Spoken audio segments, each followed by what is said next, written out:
সেটা প্রবাবলি সম্ভব হবে না। আমি বলেছিলাম যে এটা ভাগ ভাগ ভাগ ভাগ করে ধাপে ধাপে ধাপে ধাপে তাহলে আমি আমার রিসোর্সটাকে, আমার আইন শৃঙ্খলা বাহিনীকে একটা জায়গায় মোবিলাইজ করতে পারতাম, নির্বাচন কমিশনকে একটা জায়গায় মোবিলাইজ করতে পারতাম, প্রশাসনকে একটা জায়গায় মোবিলাইজ করতে পারতাম।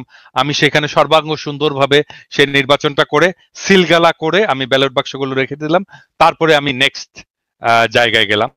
এইভাবে একটা দীর্ঘ সময় ধরে ইন্ডিয়াতে এভাবে ইলেকশন হয়। তাহলে হয় আমাদের আমাদের নির্বাচনটাকে আমরা শান্তিপূর্ণভাবে এবং সুশৃঙ্খলভাবে সম্পন্ন হয়তো করতে পারবো।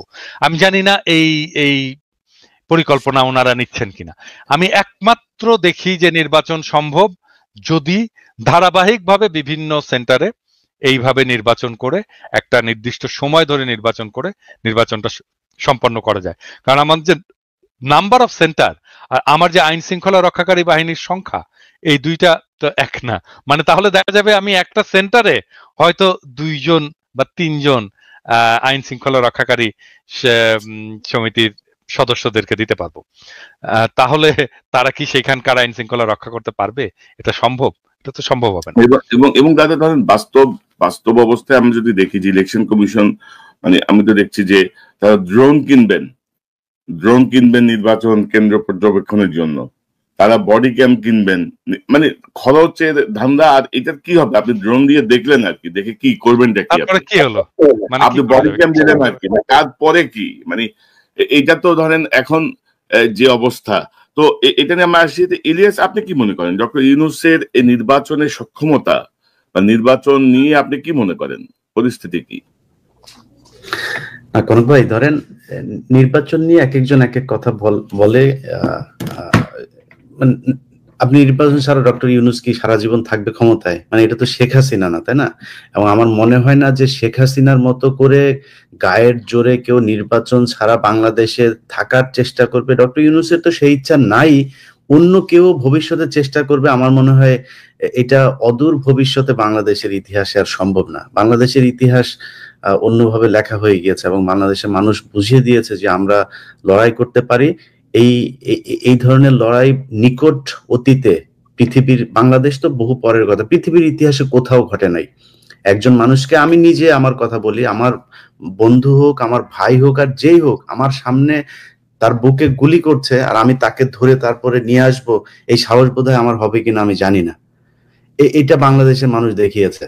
এবং আজকে বাংলা এডিশনে একটা নিউজ গিয়েছে, আপনি ঢাকা মেডিকেলের কয়েকজন ডাক্তারের বক্তব্য নিয়ে, যে ওই সময় কি হতো, জুলাইয়ের ওই সময় যে মানুষ যখন যেত, একজন মা তার সন্তানের মাথার খুলি তার হাতে করে নিয়ে গিয়েছে, যে স্যার আমার এই সন্তানের খুলিটা আপনি মাথায় ইয়ে করে, ওর নিঃশ্বাস ছিল নাকি তখনও, বলছে এটা ই করে দেন। আর আরো বিভৎস সব ঘটনা তিনি ডাক্তার বলছিলেন, বাংলা এডিশন আজকে নিউজে এসছে। তো সেখান থেকে আবার ওই খাতাটা, আমাদের যে ভর্তির যে ইয়েটা থাকতো, এটা কি বলে, মানে লগবুক, যেটা লগবুকটা, রেজিস্টারটা আবার গোয়েন্দা সংস্থার লোকজন গিয়ে ডাক্তারদের কাছ থেকে নিয়ে এসছেন, যে কারণে সঠিক তথ্যটা ডাক্তাররাও জানেন না যে কি পরিমাণে মানুষ মারা গিয়েছেন, আহত হয়েছেন। এটাই তো বাংলাদেশের ইতিহাস। তো 24কে এত ছোট করে দেখে, আমরা 71-এর সাথে মিলাইতে চাই না, কিন্তু 24কে যারা ছোট করে দেখে, এইটাই বাংলাদেশের মুক্তি। ওই সময় আমাদের হাফ স্বাধীন হয়েছিল দেশ, এখন পূর্ণ স্বাধীনতা পেয়েছে আমরা 24-এর মাধ্যমে। একটা ইন্টারাপ্ট করি ইলিয়াস, জি জি, আমরা 71-এর সাথে মিলাতে চাই না কেন? না 71-এর মানে ওইটা গেলে অনেক তর্ক আসবে, যেহেতু এখানে ধরেন এই স্বাধীনতা যুদ্ধটাকে যেভাবে করা হয়েছে, ডক্টর ইউনূসও যদি চাইতো, গত 1 বছরে কি সম্ভব ছিল না দাদা, যে আমাদের কতজন মানুষ মুক্তিযুদ্ধে অংশ নিয়েছিল, কতজন শহীদ হয়েছে, কতজন ধর্ষিত হয়েছে, কার আজকে না বললাম কার আব্বারা হচ্ছে পাকিস্তানি মিলিটারি, এটা তো আমাদের খুঁজে বার করা দরকার, যে পাকিস্তানি মিলিটারিদের ঘরে কাদের কাদের পয়দা হওয়া, এটা জানা দরকার না? এটা জানুক, আমাদের জানাক, আমরা চাইতো জানি। মানে এটা হাসি তামাশার বিষয় না।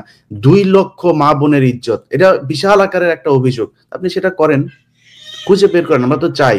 তো সেটা তো সম্ভব না, আমি জানি না এটা আদৌ সম্ভব কিনা, করবে কিনা, কেউ তো করে না। ইলিয়াস, মানে আমার আগামী কালকে একটা বোমবাস্টিং এপিসোড আসবে মুক্তিযুদ্ধের নিহতের সংখ্যা নিয়ে। আমি এটা এখনই বলতে চাই না স্পয়লার দিয়ে। আমার বিশ্বাস এই ভিডিও দেখার পরে আমাদের অনেকের চোয়াল খুলে পড়ে যাবে আর কি। হ্যাঁ, এবং আমাদের সমস্ত রেকর্ডই আছে। হ্যাঁ, সমস্ত রেকর্ড আছে। এটা করা খুব জরুরি, এটা খুব করা জরুরি। আমি বাংলা এডিশনকেও বলেছি যে প্রতিটা জেলায় জেলায় গিয়ে এই পুরো খোঁজ নিয়ে আসতে, এবং যাদের কথা বলা হয়েছে যে যারা ধর্ষণ হয়েছে, তারপর অনেক মানুষ মারা গিয়েছে বলা হচ্ছে, এই জায়গাগুলো আসলে কতটা সঠিক, কিভাবে ইতিহাসকে দূষিত করা হয়েছে, এই জিনিসগুলো আমার মনে হয় এই কাজগুলো করলে উঠে আসবে। যে কারণে বললাম যে ওই সময়টা না আসা পর্যন্ত আমরা 24-এর সাথে তুলনা করতে চাই না, কোনটা বড় কোনটা ছোট সেটা। আমার জন্য 24ই সব, আমার জন্য 24ই স্বাধীনতা, আমার জন্য 5 আগস্ট হচ্ছে বিজয় দিবস। তো এটা আমি মানতে চাই। এখন যারা দেখেছেন 71, তারা বলতে পারবেন কতটা যুদ্ধ হয়েছিল সারা দেশে। আমি ইলিয়াস একটা খুব বেসিক একটা তর্ক হাজির করতে চাই। মানে বাংলাদেশের মানুষ স্বাধীন হতে চায়, এটা যদি 1971-এর আকাঙ্ক্ষা হয়ে থাকে, তাহলে ইন্ডিয়া এসে আমাদেরকে স্বাধীন করে দিয়ে যেতে পারে কি? না, সেটা তো পারে, মানে করে দিয়ে যেতে পারে। এক দেশ আরেক দেশকে সহযোগিতা করলে করতে পারে না, এক দেশ মানে আমাকে আরেকজন স্বাধীন করে দিয়ে যেতে পারে না। আমি বলছি যে তারা যদি সহায়তা দেয়, সামরিক সহযোগিতা দেয়, সেটা ঠিক আছে, কিন্তু তারা তো বলছে যে এটা হচ্ছে তাদের সাথে যুদ্ধ। তারা তো বলে না আমরা বাংলাদেশকে স্বাধীন করতে। তারা 15 আগস্টে তারা এই কি বলে এই 16 ডিসেম্বর ইন্ডিয়া আমাকে স্বাধীন করে দিয়ে যদি যায়, সেটা স্বাধীনতা না। আমার খুবই মৌলিক একটা প্রশ্ন, ভারত যদি আমাকে স্বাধীন করে দিয়ে যায়, সেটা আমার স্বাধীনতা না?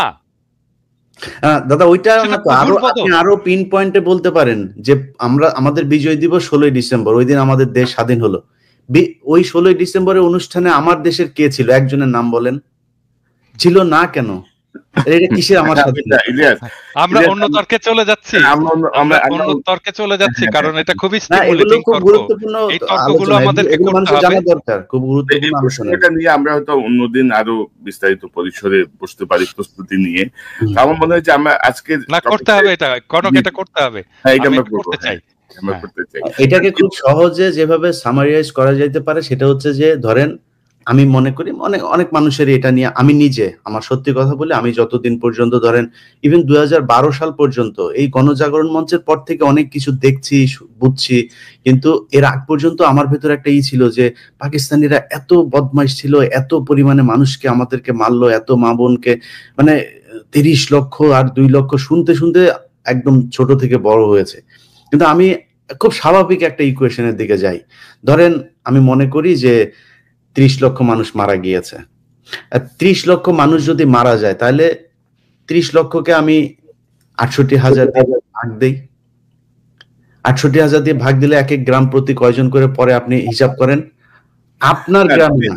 তবে ইলিয়াস, আমি আপনাকে শুধু একটা বিষয় অ্যাড করি যে মার্কিন যুক্তরাষ্ট্রের যে গোপন দলিল, কিন্তু মৃতের সংখ্যা 3 লক্ষ কিন্তু মেনশন করা আছে। 3 লক্ষ, এটা একেবারে ওদের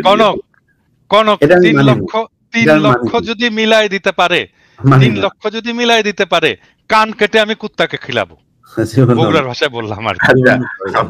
আমরা এই প্রসঙ্গটা নিয়ে আরেকদিন অন্যদিন একটু বসি, বিস্তারিত কোথায় কি তথ্য আছে এটা আলোচনা হওয়া দরকার।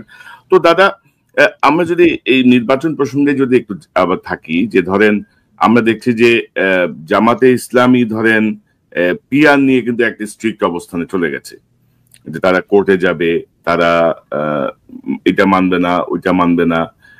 জামাতের সঙ্গে এনসিপিও অনেকটাই একমত।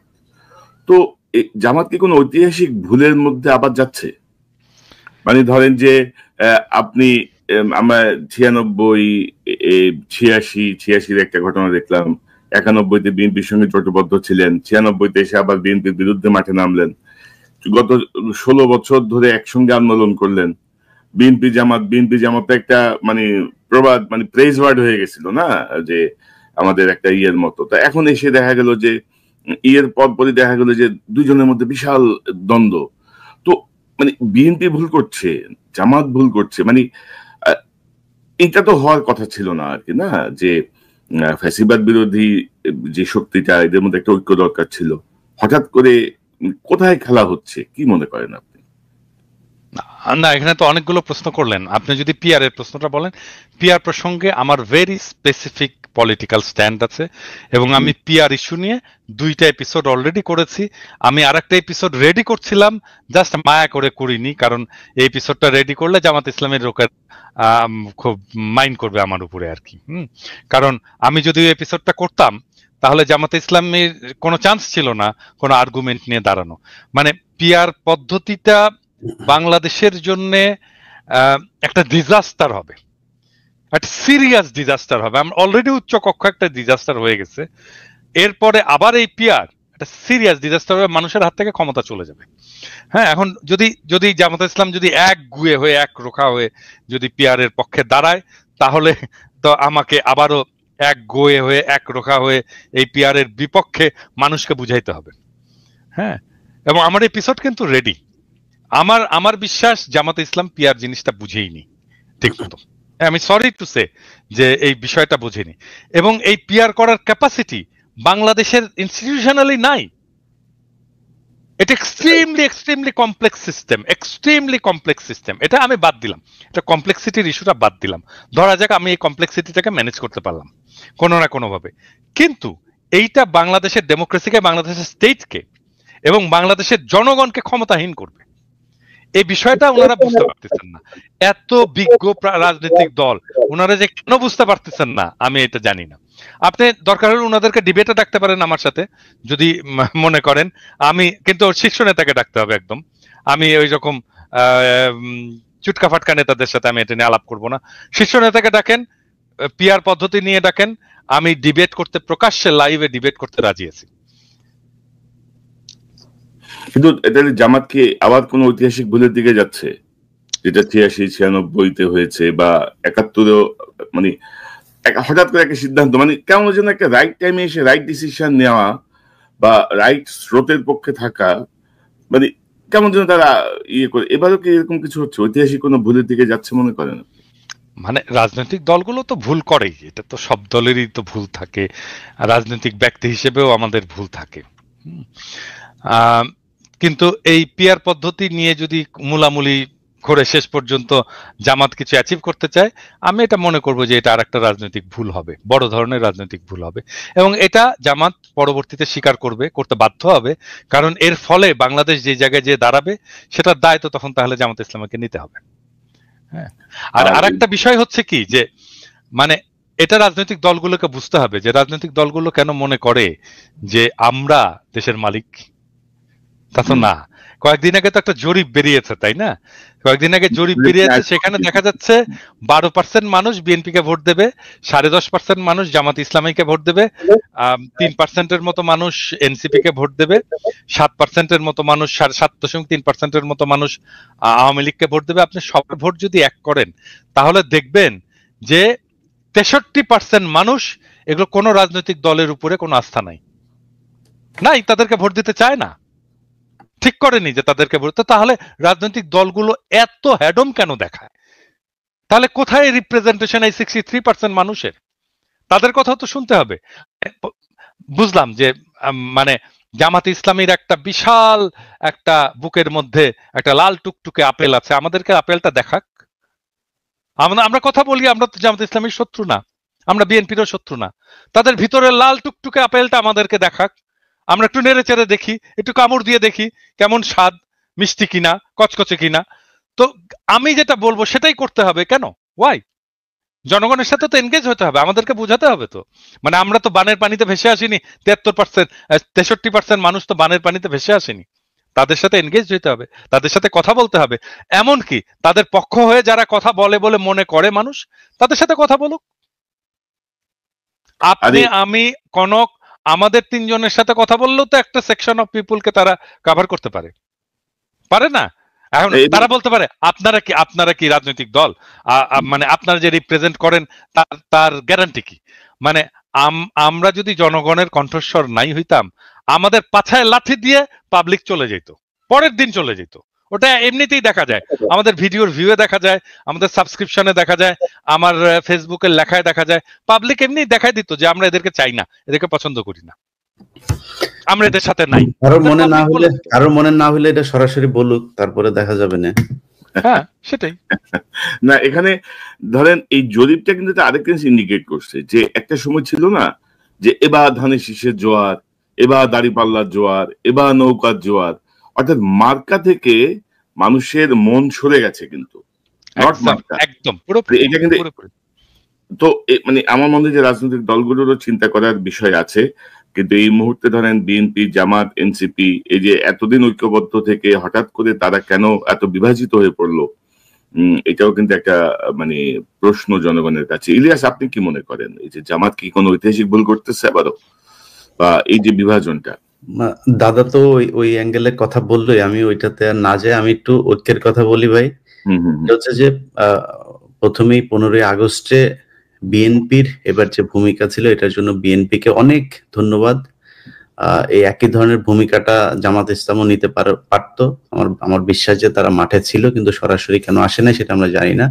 একটা কথা পরিষ্কার করে বলি, এই 5ই আগস্টের ঠিক আগের দিন রাতেও আপনারা জেলখানায় আপনাদের নিজেদের খাবার ভাগাভাগি করে খেয়েছেন, কোনো দল এখানে ছিল না। আমরা ওই রাতে সারা রাত, আমার মনে আছে তার আগের 2-3 রাত, যেই রাতে আমি হারুনের ভিডিওটা ছাড়লাম, ওই রাত থেকে আমি আর ঘুমাইতে পারি না। কারণ আমি জানতাম যে এই হারুন, এবার যদি এটার কোনো পরিবর্তন না হইতো, হারুন আমার পুরো বংশ নির্বংশ করে ফেলতো। আমি ঘুমাইতে পারিনি। তো আমরা সবাই তখন মানে একদম চাতক পাখির মতো দেশের দিকে তাকিয়ে থাকতাম যে বিএনপি, জামাত কারা কি করবে। আপনাদের ভেতরে তো আমরা কোনো বিভাজন দেখি নাই। হঠাৎ করে এখন আমি যেটা লক্ষ্য করছি যে সবার ভেতরে না, কিছু কিছু নেতাদের মাঝখানে খুব অতি উৎসাহী কথাবার্তা বলে তারা নিজেদের ভেতরে একটা বিভাজন তৈরি করছে। দেখেন ভাই, বাংলাদেশে গত 15 বছরে আওয়ামী লীগ একটা জিনিস করতে পারে নাই, সেটা হচ্ছে একটা বলার মতো, তুলনা করার মতো একটা বিরোধী দল তারা তৈরি করতে পারে। অনেক চেষ্টা করেছে, সব শেষ নির্বাচনে তারা ড্যামিনি ভোট টোট দিয়ে তারপরে চেষ্টা করেছে, পারে নাই। বিএনপি এবার যেটা পেয়েছিল, অটো শক্তিশালী একটা বিরোধী দল পেয়েছিল। জামাত, এনসিপি তারা যদি বিরোধী দলে আসতো, সারা পৃথিবীর কাছে আমার মনে হয় বিএনপির জন্য এটা সবচেয়ে সুবিধাজনক একটা জায়গা থাকতো। ধরেন বিএনপিকে এতদিন ধরে জঙ্গিদের নেতা বলা হয়েছে, এই প্রথম আলো, ডেইলি স্টার এরাই বানিয়েছে। এখন জামাত ইসলাম তো হুজুরদেরই দল, জামাত ইসলাম, তারপরে এইদিকে অন্য ইসলামী দলও তার সাথে আছে, এনসিপি। আর বাংলাদেশের মানুষ এমনিতেই 500 মানুষ এক জায়গায় হলে 150 মানুষের মাথায় টুপি থাকে। তো এটা দেখে বিএনপির বিরুদ্ধে যখন সামনে ক্ষমতায় আসার পরে আন্দোলন হইতো, বিদেশিরা কি দেখতো যে হুজুরদের বিরুদ্ধে। আর হরতাল, মিটিং, মিছিল এইসব হলে মারামারি হইতো, পুলিশও একটু মারতো। ইয়েরা দেখতো যে ওকে ঠিক আছে, বিএনপি ইসলামী দলের বিরুদ্ধে অবস্থান নিয়েছে। সো ওই ট্যাবলেট আর বিক্রি করা যেত না যে একমাত্র আওয়ামী লীগই হচ্ছে গিয়ে ইসলাম বিরোধী দল, বা এরা ইসলামের যারা কথা বলে তাদেরকে পেটায়। এটা এই ন্যারেটিভ আর বাংলাদেশের কেউ তৈরি করতে পারতো না, বিদেশিদের কথা বলছি। সো সেই পয়েন্ট থেকে বিএনপি একটা শক্তিশালী বিরোধী দল পেয়েছিল, এবং সেই দল দিয়ে আমার মনে হয় তারা একটা নির্বাচন করতে পারতো। না, যদি ভালো না করতো 5 বছর পরে তারা বিরোধী দলে আসতো, সমস্যা কি? বিরোধী দলে তো এই দেশে অনেকেই ছিল, কোনো সমস্যা হয়নি। তো যখন ফ্যাসিজম এই দেশে মাথা চাড়া দিয়ে উঠলো, তখন হচ্ছে গিয়ে মানুষকে গুম হইতে হয়, খুন হইতে হয়, মানুষ কথা বলতে পারে না, ঘর থেকে ঘরে ঘুমাইতে পারে না, যেগুলো হয়েছে আমরা দেখেছি। এখন সেই জায়গার চাইতে আমার মনে হয় ভালো জায়গায় আছে। আমি যদি কাউকে জিজ্ঞেস করি, আপনারা দুইজন আমার সাথে আছেন, কনক ভাই কালকে ফোন দিলাম, কনক ভাই বলছিল ইলিয়াস খুব খারাপ অবস্থা, এই গত মাসে খুব টেনে টুনে ঘর ভাড়া দিয়েছে। আমাদের এখনো ক্রাইসিস আছে, আমরা অনেক সমস্যার ভেতরে আছে। আমি আমার 2 ছেলেকে নিয়ে কালকে বাজারে গিয়েছি, মানে টার্গেটে গিয়েছে। যাওয়ার পরে আমার বড় ছেলে আমাকে জিজ্ঞেস করছে যে সে একটা খেলনা কিনেছে। খেলনা কেনার পরে তো আমার এই আপনার ওর যেই দামের জিনিসটা কিনেছে, ওর মাথায় কি কাজ করেছে আমি জানি না। যখন ক্যাশে এসছে তখন ও বলতেছে যে আব্বু এই ও না, আমার পকেট থেকে কিছু টাকা বের করেছে। তো আমার পকেটে প্রায় 7-8টা $100 নোট। ও তখন বললো যে আব্বু তোমার কাছে কত টাকা আছে? ঠিক আছে, আমি বললাম যে এই যে 700। আমি বললাম কত ডলার দরকার তোমার? সব আছে, তুমি যেটা চাও সেটা। তাহলে আমি আবার দেবো। আবার গিয়ে সে কিনে এসে, মানে হয়তো দেখেছে যে ক্রাইসিস যায়, এগুলো নিজের চোখের সামনে দেখেছে, ওর মাথায় এটা কাজ করেছে। তো আমরা তো এখনো সমস্যার ভেতরে আছি। তারপরেও যদি জিজ্ঞেস করি, পিনাকিদার শরীর অসুস্থ, উনি বেড রেস্টে আছেন, হসপিটালে ছিলেন, এর মাঝখানেও যদি জিজ্ঞেস করি যে দাদা আমরা এখন কেমন আছে, আমার মনে হয় 5 তারিখের চাইতে 1000 গুণ ভালো আছে। এবং এই কথাটা বিএনপি এবং জামাতের, এই যে নয়ন ভাই মাঝখানে একটা করলো, তুমি কে আমি কে বাঙালি বাঙালি। নয়ন ভাই, এই তুমি কে আমি কে বাঙালি বাঙালি নাকি তুমি কে আমি কে বাংলাদেশি বাংলাদেশি, এটার জন্য জিয়াউর রহমানকে জীবন দিতে হয়েছে। এটার জন্য আপনাদের এই গত 15 বছর জেলখানায় ছিলেন। তো আপনি যদি বাঙালি হয়ে যান, মুসলমান না হইতে পারেন, তাহলে তো আপনি এই আন্দোলন যেটা করলেন এটা করার কোনো দরকার ছিল না। আপনি তো ভালো থাকতে পারতেন, আগে আওয়ামী লীগে যোগ দিতেন। বাঙালি হইলে তো সমস্যা, বাঙালি আমরা ভারতীয়। বিষয়টা হচ্ছে ওইটাই যে ধরো হাসিনা মুক্ত বাংলাদেশ, এটার থেকে বড় শান্তি আর বড় অর্জন আর কিছু হতে পারে না। এরকম একটা ফ্যাসিবাদ যে সরবে, বিএনপি হাসিনা পালাইছে, এটা বিএনপি নেতাদের বুঝতেই আপনার 10-15 দিন সময় লেগে গেছে, আদৌ গেছে কিনা, আদৌ সম্ভব কিনা। এটা একই অবস্থা ভাই, একই অবস্থা আমাদেরও। কিন্তু আমি সেই কথাটাই বলছি যে বিএনপি এবং জামায়াত এই দুইটা দলের ভেতরে আপনাদের কাছে অনুরোধ থাকবে, ভাই আপনারা দুই দল একসাথে তো ক্ষমতায় যাইতে পারবেন না, যে কোনো একজনকে ক্ষমতায় যেতে হবে। আপনাদের ভেতরে অনেক কিছু হবে, মারামারি হবে, খুন হবে। এই দেশে হয়েছে রাজনীতি নিয়ে, ডিশ ব্যবসা নিয়ে প্রতি মাসে 2-4 জন মানুষ মারা যায়। সো আপনাদের দেশের ক্ষমতা নিয়ে তো গ্যাঞ্জামে মানুষ মারা যাবে, যুদ্ধ হবে, অনেক কিছু হবে। বাট একটা পয়েন্টে আপনাদের কাছে অনুরোধ, আমি আমার জায়গা থেকে, পিনাকির জায়গা থেকে বা কনক সারারের জায়গা থেকে, সবার একটাই আমার মনে হয়, আমি বিএনপি মহাসচিবের বিরুদ্ধে 5 তারিখের পর কথা বলেছি কেন, আপনার বুকের ভেতর চিন করে শেখ মুজিবের জন্য, এই জন্য। অতএব আওয়ামী লীগ এবং ইন্ডিয়ার জায়গাতে যদি আপনারা টাচ না করেন, অন্য যা বিষয় নিয়ে আপনারা সারাদিন বিরোধ করেন, একবার আপনারা আসবেন, একবার ওরা আসবে, বা এইভাবে চালান, তারপরেও ভালো থাকবেন। এখন কিন্তু কেউই ক্ষমতা নাই, বিএনপিও নাই ক্ষমতায়, আর জামাতও নাই। সো তারপরেও ভালো আছেন, অন্তত এইটুক ভালো থাকবেন, ঘরে ঘুমাইতে পারবেন, পুলিশ আপনার বাসায় যায় না, এখন গুম হওয়ার ভয় নাই, শেখ হাসিনার মতো তুলে নিয়ে যাবে না যে কোনো সময়। সো এই জায়গাগুলো অন্তত আল্লাহর কাছে শুকরিয়া করেন। এবং দুইটা দলই আপনাদের কাছে অনুরোধ, এই কাদা ছুড়াছুড়ি, এবং এনসিপি কেও বলবো যে কেউ কারোর বিরুদ্ধে কাদা ছুড়াছুড়ি বাদ দিয়ে একটা পয়েন্টে আসেন, ভোট হবে এই দেশে, ভোট নিয়ে কোনো ভয় নেই, ভোট হইতেই হবে। সো প্রস্তুতি নেন, ভোটে আপনাকে মানুষ ভোট দিবে, ভোট হবে কি হবে না এটা নিয়ে চিন্তা ভাবনা করার দরকার নেই। তো দাদা একটা প্রসঙ্গে যেতে চাই, মানে এনসিপির প্রসঙ্গের পরে আমি ইউনূস সরকারের প্রসঙ্গে যেতে চাই। ধরেন এনসিপির বিষয়টা আপনি কি দেখতেছেন? মানে ধরেন এরা মানে আমি আসলে এদের হিসাব মিলাইতে পারি না। ধরেন আমি যদি একটা কথা বলি, ধরেন আসিফ মাহমুদ যে কদিন আগে, ধরেন 1 বছর আগে, যে ধরেন বুলেটের সামনে দাঁড়ায় গেছে যে গুলি খাবো, সে এখন পুলিশ প্রটোকলের মধ্যে তার ব্যক্তিগত অস্ত্র ক্যারি করতে হয়। তার তো সব জায়গায় সে প্রটোকলের মধ্যে, সিকিউরিটির মধ্যে, তারপরও তার ব্যক্তিগত অস্ত্র লাগে। তারপর সে ধরেন এই যে হাঁসের মাংস খায়, নীলা হোটেল নাইলে ওয়েস্টিনে যেয়ে খায়। মানে আমি বুঝলাম না আর কি, তাদের জুলাই সনদ ঘোষণা হয়, তাদের নেতাদের অবকাশের জন্য তারা চলে যায় কক্সবাজারে।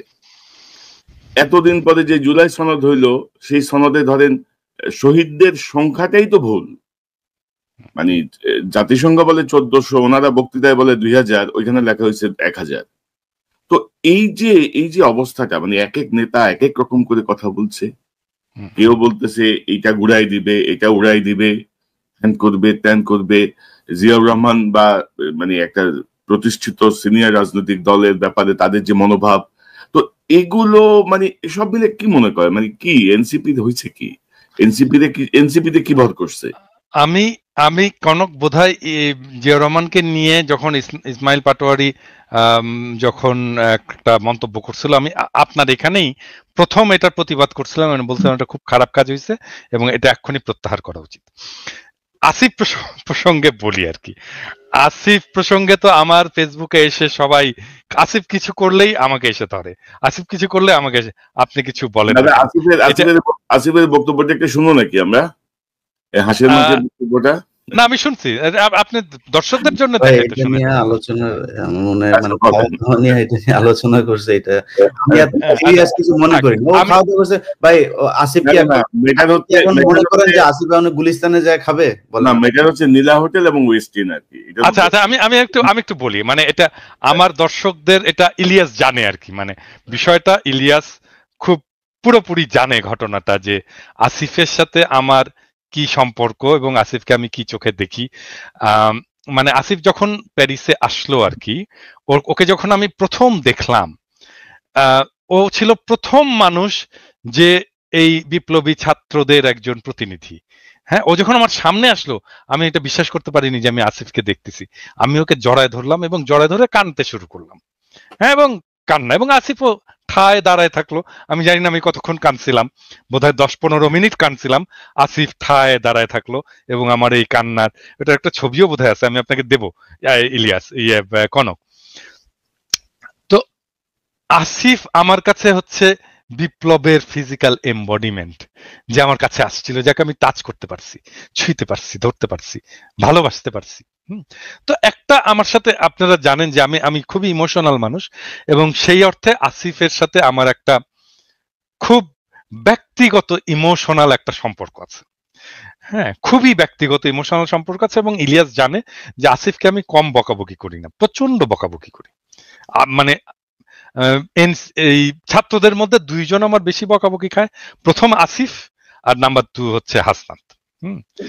এবং আমি কিন্তু চেষ্টা করি সবসময় যেন আসিফ কোনো ভুল না করে, কোনো মিস্টেক না করে, ওকে কাউন্সেল করা, ওকে শেখানো, ম্যানেজমেন্ট শেখানো। আমি এগুলো ছোটখাটো অনেক বিষয়ে তাকে সাজেশন দিই। ছোট ছেলে, এখন ধরেন যদি কেউ বলে যে মানে আপনি আশকারা দিয়ে দিয়ে আসিফকে এরকম করছেন, বলতে পারে, যদি বলে, হ্যাঁ, কিন্তু আমি আসিফের প্রতি ওই স্নেহ, ওই ভালোবাসা, ওইটাকে আমি সবসময় নার্চার করব। আমি আসিফের এই কথাটা বলাটা ঠিক হয়নি, এই যে আমি ওয়েস্টিনে যাই, এই কথাটা বলাটা ঠিক হয়নি, এবং আমি কিন্তু সত্যি খুব রাগ করছি আসিফের উপরে এই কথাটা বলাতে। কারণ কি জানেন, আমি আসিফকে খুব স্পেসিফিক্যালি এই ব্যাপারে, মানে আমার ছোট ভাই যদি মন্ত্রী হতো, আমি ওকে যেভাবে, বা ইভেন আমার ছেলের বয়স তো আসলে আসিফ কিসের ছোট ভাই, আমার ছোট ভাই তো অনেক বড়। আমার ছেলে যদি হতো, মন্ত্রী হতো, আমি তাকে যেভাবে তাকে ধরে ধরে ধরে ধরে ধরে ধরে শেখাতাম, আমি আসিফকে কিন্তু এই বিষয়গুলো শিখিয়েছি। আমি কিন্তু ওকে বলছি যে আসিফ, তুমি তোমাকে খুব মিনিমালিজমের উপরে চলতে হবে, খুব অল্প জিনিসে তোমাকে তৃপ্ত থাকতে হবে, খুব বেশি জিনিস, তুমি যখন ভাত খাবে একটা তরকারি দিয়ে ভাত খাবে, একটার বেশি তরকারি নিবে না। আমি বলছি কেন নেবে না, কারণ তোমার দেশের মানুষ একটার বেশি তরকারি দিয়ে ভাত খেতে পারে না। তুমি তার জীবনটা বুঝতে পারবা না তুমি যদি এটা না করো, তুমি এই কাজটা করবে। আমি কিন্তু এক্স্যাক্টলি এই কথাটা বলছি। এবং যখন আমি দেখলাম যে আসিফ বলতেছে যে আমি ওয়েস্টিনে যাই, আমার খুব খারাপ লাগছে, আমি খুব বেদনাহত হয়েছি, মানে এটাতে, আসিফের এই কথাতে। হ্যাঁ, মানে দাদা ধরেন এদের প্রতি আমাদের শ্রদ্ধা বা এদের প্রতি আমাদের কৃতজ্ঞতার কোনো শেষ নাই, এবং আমরা যে কথা আসিফের প্রতি আমার ভালোবাসারও শেষ নাই। তো আমার ভালোবাসা থাকবে, ও যত মিস্টেক করুক তারপরেও আমার ভালোবাসা থাকবে, কিন্তু মানে ও আমার কথা শোনে না কেন, এটা হচ্ছে আমার কথা। মানে ও কি, মানে আমি যে ওকে এত ভালোবাসি, এত স্নেহ করি, ওকে যে আমি আমার সন্তানের মতো দেখি, তো ও কেন আমাকে ওর জায়গাটায় রাখতে পারে না, ও কেন ওই রেসপেক্টের জায়গাটা রাখতে, আমার কথা শোনে না কেন? আমাদের এই নতুন নেতাদের ধরেন যে বডি ল্যাঙ্গুয়েজ বা তাদের কাছে আমাদের যে প্রত্যাশাটা ছিল, সেই জায়গাটায় তারা ধরেন আমাদেরকে অনেক জায়গাতে হতাশ করেছেন, এবং এটা আমরা আশা করি নাই আর কি। মানে এত দ্রুত তাদের এই পরিবর্তনগুলো আসলে চোখে লাগে, আমাদের যেমন লাগে সাধারণ মানুষের চোখে লাগে, সাধারণ মানুষের মধ্যে এগুলো প্রতিক্রিয়া সৃষ্টি করে যে আপনি এক বছর আগে কি ছিলেন, এখন আপনি কি করছেন, ভবিষ্যতে তাহলে আপনি কি করবেন। 1 বছরে যদি এই পরিমাণ পরিবর্তন আপনাদের মধ্যে আসে, তাহলে আপনি ভবিষ্যতের না, ইভেন রাজনীতিতে আপনি দেখেন, মানে আমি তো ওয়েস্টিনে যে খেতে পারি না বাংলাদেশের রাজনীতি করে, বাংলাদেশের মানুষ তো ওয়েস্টিনে খেতে পারে না, এত টাকা দিয়ে খেতে পারে না, এটা বড় লোকদের জায়গা, এটা এলিটদের জায়গা। আমাকে খুব সাধারণ মানুষের মতো করে থাকতে হবে, আমাকে খুব সাধারণ মানুষের মতো করে চলতে হবে। আমাকে অনেকে বলে, আপনারা দেখেন না যে ওই আপনি এই একটা হুডি পরে আসেন আপনার ইয়েতে, আপনার কি আর হুডি নাই, আপনার কি আর হুডি কেনার পয়সা নাই, আমাকে বলে কিন্তু অনেকে। আমি বলি হ্যাঁ ভাই, পয়সা নাই ভাই, এবং তারপরে হয় কি, অনেকে হুডি কিনে নিয়ে আসে, সত্যি মনে করে আমার হুডি কেনার পয়সা নাই, দাদাকে একটা হুডি কিনে দিই। কেউ আসলে হাতে করে একটা হুডি নিয়ে আসে, একটা কাপড় নিয়ে আসে, বোধহয় দাদা বোধহয় কাপড় কিনতে পারে না। আরে ভাই, আমি এই প্রসঙ্গে এক জিনিস অ্যাড করি। ধরুন আমরা যখন সাংবাদিকতা শুরু করি, ধরুন আজ থেকে 28-30 বছর আগে, কিছু জায়গার কিছু ট্রেনিং আমি স্পেসিফিক মনে নাই, উনি বলতেছিল তুমি যখন পাবলিকের সাথে কথা বলতে যাবা, গ্রামে যাবা বা কোন একটা মেহনতি মানুষদের নিয়ে কাজ করবা, কোন একটা ইয়েতে যাবা, তোমার গায়ের থেকে যেন ভুরভুর করে পারফিউমের গন্ধ বের না হয়। অবশ্যই না। তোমার হাতে যেন ওই সাধারণ মানুষের হাতে ঘড়ি নাই, তোমার হাতে যেন ঘড়ি না থাকে। তোমার যদি একেবারে কম্পালসারি না হয়, চোখে সানগ্লাস পরে তুমি রিপোর্টার, তুমি সাংবাদিক, নো, তুমি তাদের অংশ, তাদের উপরে তোমার ডিপেন্ড করতে হবে। তারাই তোমার সোর্স, তারাই তোমাকে তথ্য দিবে। এই যে মিলে যাওয়া, এখন তোমার গায়ে থেকে যদি ভুরভুর করে ফুরফুরে গন্ধ বের হয়, সাধারণ মানুষটা তোমার সাথে পার্থক্য তার মনের মধ্যে তৈরি হয়ে যাবে। না, আমার সাথে আমার গায়ের সঙ্গে ঘামের গন্ধ আর ওনার গায়ের থেকে এত সুন্দর ফুলের গন্ধ বের হয়, তো উনি নিশ্চয়ই আলাদা প্রজাতির মানুষ। তো এই জায়গাগুলো রাজনীতিবিদদের আরো সিরিয়াসলি খেয়াল রাখতে হবে, যেমন সাংবাদিক। আমি একটা ছোট্ট এক্সাম্পল দিই, মানে এটা প্রবাবলি আমাদের ভবিষ্যতের রাজনীতিবিদদের জন্য কাজে লাগবে। মানে আমি যখন এক্সিকিউটিভ ছিলাম আর কি, বাংলাদেশে যখন আমি এক্সিকিউটিভ ছিলাম, আমি তো সিইও পর্যন্ত ছিলাম এবং আমি খুব পপুলার সিইও ছিলাম। আমি কেন পপুলার সিইও ছিলাম জানেন? আমি যখন ট্যুরে যেতাম, মানে অফিসিয়াল ট্যুরে যেতাম, আমি হয়তো যাচ্ছি ধরেন একটা গ্রামে যাচ্ছি, হ্যাঁ, একটা উপজেলায় যাচ্ছি, ওইখানে রাত হচ্ছে, হ্যাঁ, আমি তো আমার সাথে গাড়ি আছে, আমি তো গাড়িতে ফিরে এসে জেলা শহরে হোটেলে থাকতেই পারি। আমি করতাম কি, আমি বলতাম যে ওই উপজেলায় ওই গ্রামে যে আমার কলিগটা কাজ করে, ওর বাসায় আমি থাকবো। অনেক সময় দেখা যেত সে মেসে থাকে, আমি বলতাম ঠিক আছে আমি মেসেই থাকবো, কোনো অসুবিধা নাই, আমার মেসের জায়গা হবে তো, একটা শোয়ার জায়গা হবে তো, হ্যাঁ হ্যাঁ স্যার হবে, কোনো অসুবিধা নাই। আমি ওইখানে যেতাম, মেসে থাকতাম, আমি ওদের বাসায় থাকতাম। তারপরে আমি বলতাম যে আমার জন্য যেহেতু রান্না বান্না করবে, তোমরা কিছু তরি তরকারি, সবজি, মাছ, মাংস কিনে দিও ওর বাসায় ওই দিনের জন্য, আমার উপহার হিসেবে। তো এটা কিনে দেওয়া হতো, ওরা একটা রান্না বান্না ওদের মতো করে, ওরা সবচেয়ে ভালোভাবে আমাকে রাখার চেষ্টা করতো। কিন্তু আমি যেটা পেতাম, হ্যাঁ, আমি কিভাবে থাকতাম সেটা বড় কথা না, আমি যেটা পাইতাম, আমি দেখতাম ও কিভাবে থাকে, ও কি খায়, ওর বাসাটা কেমন, কত বড়, ওর কিচেনটা কত বড়, ওর ওয়াইফ কে, ওর ওয়াইফ কি করে, ওর ওয়াইফের স্বপ্ন কি, ওর বাচ্চাটা কেমন, ওর বাচ্চার খেলনা আছে কিনা, হ্যাঁ, ওর বাচ্চা কি খেলে, ওর বাচ্চা কি পড়ে, ওর বাচ্চার পড়ার বইগুলো কি, ওর বাসায় বই আছে কিনা, হ্যাঁ, ওর বাসাটা কতটুকু ধরেন ক্রমশ ধরেন আমরাও আশা করি যে তাদের অভিজ্ঞতা বাড়বে, তাদের বিষয়গুলো বুঝতে পারবেন, মানুষের সঙ্গে কিভাবে যেতে হয়, কিভাবে, মানে নেতা না, তো নেতা তো তুমি তাদেরই অংশ। এবং আনফরচুনেটলি বাংলাদেশে কনক আমার তখন বয়স ছিল 35 বছরের মতো, হ্যাঁ, এটা অনেক বেশি বয়সের ব্যাপার না, এটা এই ব্যাপারটা, এগুলো কিন্তু আমাদেরকে পলিটিক্যাল ট্রেনিং, কিন্তু পলিটিক্সে আমরা শিখে আসছি, তো রাজনীতি করে আসছি, ছাত্র রাজনীতিতে এভাবেই শিখে আসছি, আমরা এভাবেই শিখে আসছি কিভাবে মানে আমি এখানে বলতে, আপনার সময় থাকলে আমি বলি, এখানে চান্দার কথা আসছে তো, আমি তখন 4th ইয়ারের ছাত্র রাজশাহী মেডিকেল কলেজে, এবং এটা বোধহয় কেউ জানে না, কিন্তু আমি বলে রাখি যে আমি বাংলাদেশের কমিউনিস্ট পার্টির ইতিহাসে সবচেয়ে কম বয়সী ফুল মেম্বার, সবচেয়ে কম বয়সী বাংলাদেশের কমিউনিস্ট পার্টির ইতিহাসে আমার বয়সী ফুল মেম্বার, পার্টি মেম্বার ছিল না, আমি একমাত্র, এবং প্রবাবলি এখনো পর্যন্ত আমি একমাত্র। তখন আমি 4th ইয়ারের ছাত্র, পার্টির ফুল মেম্বার। তো আমাকে ওই সময় 88 সালে একটা বন্যা হয়েছিল বাংলাদেশে, পুরো বাংলাদেশে বন্যা হয়েছিল, রাজশাহীতেও বন্যা হলো। আমাকে পার্টি দায়িত্ব দিল যে আমাকে চারঘাট এলাকায়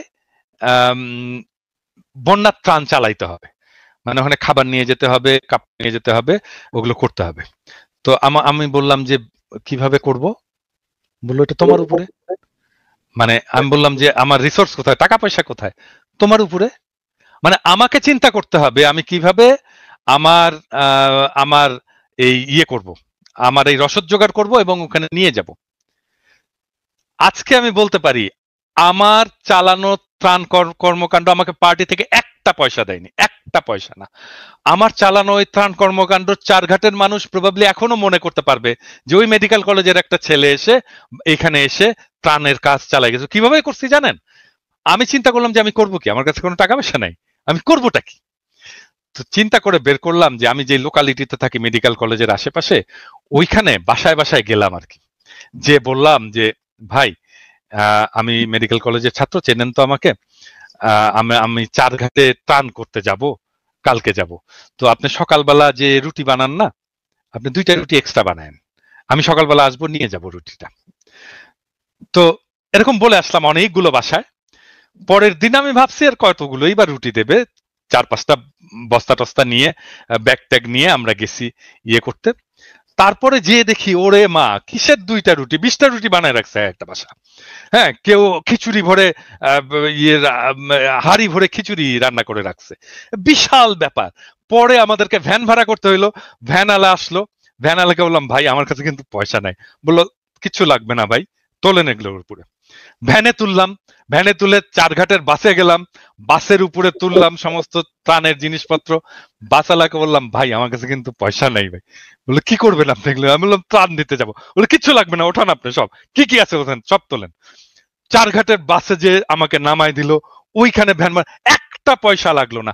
মানে মানুষ যখন আপনার যখন নিয়ত দেখে যে আপনি ভালো নিয়ত একটা কাজ করতেছেন, মানুষ আগায় আসে রে ভাই।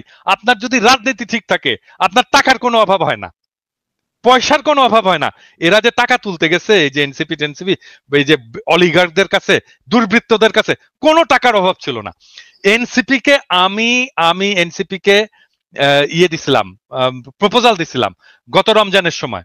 ওরা ওই 5 স্টার হোটেলে ওদের ইয়ে করবে। আমি বলছি যে এক কাজ করো, তোমরা মানিক মে এভিনিউয়ে প্যান্ডেল খাটাও, বলো যে ভাই আমরা স্বাধীন বাংলাদেশে নিজের ইফতার আমরা একসাথে করবো, আপনার ইফতার আপনি নিয়ে আসেন, আপনার ইফতার আপনি নিয়ে আসেন, তুমি ওইখানে শুধু পানির ব্যবস্থা করবে আর জিলাপি বানাবা, জিলাপি দিবা আর পানি দিবা, দেখো 1 লক্ষ লোক এসে তোমার সাথে ইফতার করবে।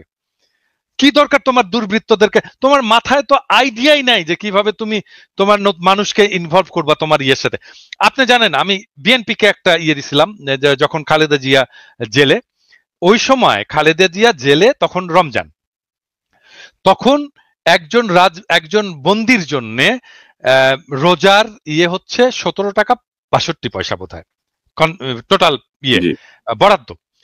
তো আমি আমাকে ফোন করছে আমাদের এই যে নিপুণ ফোন করে বলতেছে দাদা এটা কি করা যায় প্রোগ্রাম, আমরা তো একটা ইফতারের ইয়ে আছে।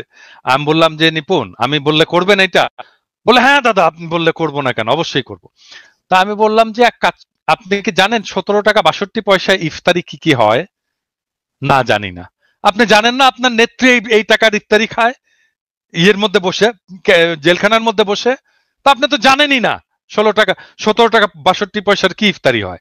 এক কাজ করে, আপনি ডাক দেন বাংলাদেশের আপনার বিএনপির কর্মীদেরকে, ডাক দেন যে ভাই আসেন, আমার নেত্রী 17 টাকা 62 পয়সার ইফতারি খায়, আমি 17 টাকা 62 পয়সা দিয়ে ইফতারি কিনবো, দেখবো কি হয়, ওইটা নিয়ে আসবো, নিয়ে এসে জেলখানার সামনে বসে ইফতারি করব। দেখেন, আমি বললাম যে আপনার কর্মীরা শুধু ইফতারি নিয়ে আসবে না, আসবে ইফতারিটা দেখবে, করবে আর কাঁদবে সারাক্ষণ। This are the political program. এইভাবে আপনাকে মানুষকে ইনভলভ করতে হয়, এনগেজ করতে হয়। পারে না তো কিছু করেনি, তো সে প্রোগ্রাম করেনি তো। আপনি আইডিয়া দিয়ে কি লাভ বলেন? মানে আপনি thousands of millions of ideas দিতে পারেন, যে আইডিয়া দিয়ে মানুষকে একদম উদ্বুদ্ধ করে ফেলা যায়, করবে না তো এরা। মানে ওরা কি বলে জানেন, ওরা বলে যে এই জন্যই তো আপনারা বিপ্লব করতে পারেননি, এই জন্যই তো আপনারা রাষ্ট্র ক্ষমতায় যেতে পারেননি।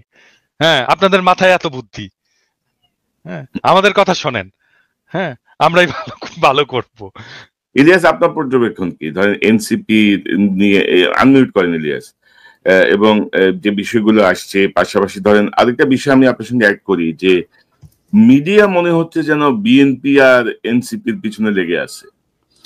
শোনেন, আওয়ামী লীগ কিন্তু মোটামুটি মিডিয়ার মানে নাগালের বাইরে চলে গেছে। 5 তারিখের আগে কিংবা পরে এই সমন্বয়কদের সাথে আমাদের একটা চমৎকার একটা সম্পর্ক ছিল। মাঝখানে আমি এই চাঁদাবাজি নানান ধরনের অনিয়ম এগুলো নিয়ে এমন কেউ নেই যাকে পেয়েছি।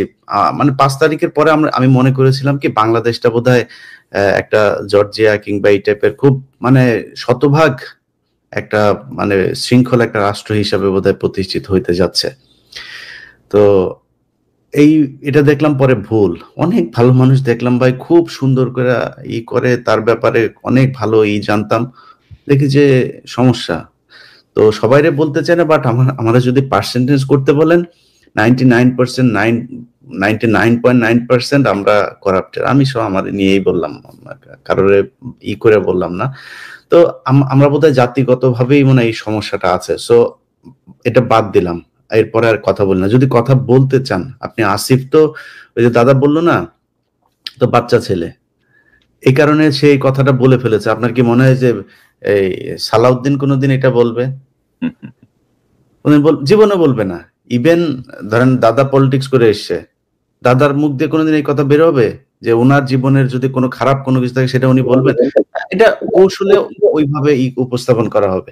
এখন যদি নাকি আমরা করি, হাসিনা 15 বছর ক্ষমতায় থাকলে একটা স্বৈরাচার একটা সরকার আমাদের দেশ চালালো। এদেশে অনেক লুটপাট হয়েছে, পাথর লুট হয় নাই কিন্তু। এইভাবে একটা থেকে মানে পর্যটন কেন্দ্র থেকে এইভাবে মানে মাটি সব খুঁড়ে নিয়ে গেল, মানে এটা বাংলাদেশে ঘটেছে নাই কখনো। অথচ আমাদের দেশে ওই সময় পরিবেশ উপদেষ্টাকে, যিনি সারা বছর দেখেছি যে পরিবেশ নিয়ে কথা বলতে বলতে মানে গরম করে ফেলতো মিডিয়া, ওনার প্রতি মনে হয় সপ্তাহে, আপনি জানেন যে প্রতি সপ্তাহে মনে হয় 2-4টা অ্যাসাইনমেন্ট ওনার এই বেলার থাকতো না? কি করেছেন উনি পরিবেশ নিয়ে? একটা খাল উদ্ধার করেছেন, একটা এই ঢাকা শহরের 3-4টা তুরাগ, বেলা, ওইদিকে শীতলক্ষা, এদিকে বুড়িগঙ্গা, কোনোটার কোনো উন্নতি আছে? ঢাকা শহরের পরিবেশের কোনো উন্নতি আছে? কোনো কিছুর উন্নতি নেই। আপনি যদি বিএনপির কাছে আসেন, বিএনপির কি আপনি অন্তত যদি লিস্ট করি 2-4 হাজার মানুষের নাম আমরা বলতে পারবো না? বলবো। এখন আমরা আমাদের ইয়েটা কি, যে দুর্নীতির এই জায়গাটা আমার মনে হয় একটা পর্যায়ে গিয়ে ঠিক হয়ে যাবে।